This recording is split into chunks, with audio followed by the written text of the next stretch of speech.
Hello everyone, তো তোমরা সবাই কেমন আছো? আশা করছি ভালো আছো। আমি তো খুব ভালো আছি। আজকে ছিল আমরা একটু বিয়ে আর এখানে বাগান টেবিলের উপরে উঠে মানে আমরা খেতে বসেছি।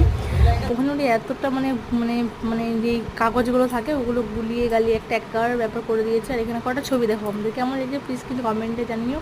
আর তোমরা অনেকেই বলছো যে তুমি পাগলের মতন কেন ভিডিও ছাড়ো, পাগল নাকি তুমি? ওরে আমি ভাই পাগল কিনা সেটা আমি বুঝবো। তোমার দেখার ইচ্ছা হলো তুমি দেখো, তাহলে তোমরা দেখো না, প্লিজ বাজে মন্তব্য করো না। টাটা। ছবিগুলো দেখো আর ভালো করে এনজয় করো। টাটা।